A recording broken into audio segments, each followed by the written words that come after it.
A lame elderly lady is crossing the street with her shopping when her shopping bags bursts.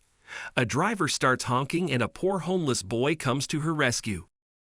Before we continue, please take some time to subscribe to Wonderland, like, and share this video with your friends. It might brighten their day and inspire them to do good. Agnes Wilbur hated being old. Nothing worked anymore.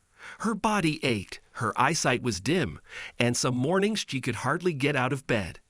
But her mind was clear as a bell, and she knew that the old woman in the mirror was who she was now. Yes, she hated being old, and most of all, she hated how her body betrayed her at the worst times. That afternoon, Agnes had gone shopping for groceries. Usually she phoned in her order, but Mr. Mario, the shop owner, was short-staffed. So Agnes took her cane and her shopping bag, and off she went. She shortened her shopping list down to the essentials so she wouldn't have to carry too much weight home. Agnes did all right on her way to the store, but coming back was another story. There was a busy street on Agnes' way home, with a pedestrian crossing and a traffic light. By the time she got to the crossing, Agnes was feeling very tired and feeling every one of her 77 years. 3 times she tried to cross the street, but she always went back to the curb. The cars were speeding by so fast that she was afraid she wouldn't have time to cross before the traffic light turned green again. Finally, she gathered her courage in both hands and started crossing. She leaned her weight on her cane with one hand and carried the bag in the other. It was so heavy. To Agnes, it seemed that the road she was crossing was endless.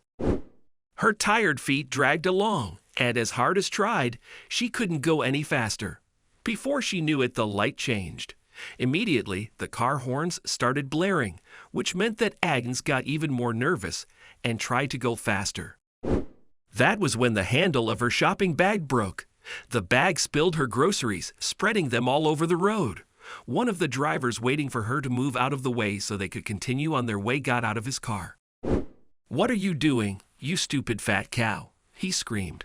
"Could you go any slower?" "I'm sorry," gasped Agnes and tried to pick up a tin of tuna. "Sorry," the man yelled. "I'll make you sorry, you old hag." That was when a voice broke in. "Don't talk to the lady like that." Agnes saw it was a boy in his late teens, wearing torn jeans and worn-out sneakers. The boy ran to Agnes' side, holding out his hand to the waiting drivers, asking for patience. But the big burly man who'd been screaming wasn't placated. "What?" he shouted. "Is Snail Woman your granny? Get her the hell out of here. She should be in a retirement home. Show some respect," the boy said. "This lady is doing her best, and you're acting like an idiot." The man's face turned beet red. "You have some stones, kid," he cried. "You keep working your mouth, and I'll feed you and your granny a double serving of knuckle sandwich." The boy turned his back on the ranting driver and started picking up Agnes' groceries. He started sticking them into the ruined grocery bag, and Agnes whispered, "Thank you." The boy smiled. He had a lovely smile, Agnes noticed. "You're welcome, ma'am," he said. "Always glad to help." "I wonder," Agnes said. "I don't think I can get my shopping home alone. Would you mind helping me?" "Of course not," the boy said. "I'd be glad to help." The boy picked up the bag and put one arm around Agnes and helped her across the street. The guy who had been screaming gunned his car and took off, narrowly missing Agnes and the boy. Agnes cried out in fright. "It's Oak," the boy said kindly. "You're safe." Agnes led the boy to her house and offered him some coffee. "Would you like some cookies?" she asked. "I made them this morning." "I'd love some," the boy said. "My grandmother used to make some for me too." "What's your name?" Agnes asked. "You lived with your grandmother?" The boy said, "I'm Wade. I lived with my grandmother, but then she died. They put me in foster care. But when I was 18, that was it. I was on the streets." "Is that where you live now?" asked Agnes gently. "Yes," Wade said, blushing. "Look, I have a job, but it's not enough to pay for even a room. I'm taking some night courses so I can get a better job, but it's not easy." Agnes had a brilliant idea. "Listen, Wade," she said. "Why don't you come to live here with me? It's a big house. There's plenty of room." Wade was stunned. "Mom," he gasped. "Are you sure? You don't even know me." "I know a kind soul when I see one," Agnes said.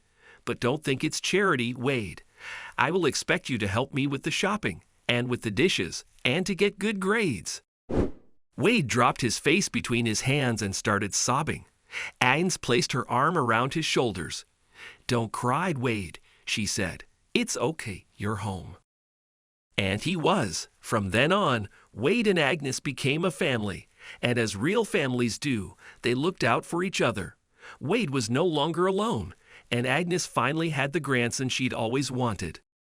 To Wade's surprise, Agnes made a new will, so that when she passed away, her little house, valued at $80,000, would be all his, and he'd never be living on the streets again.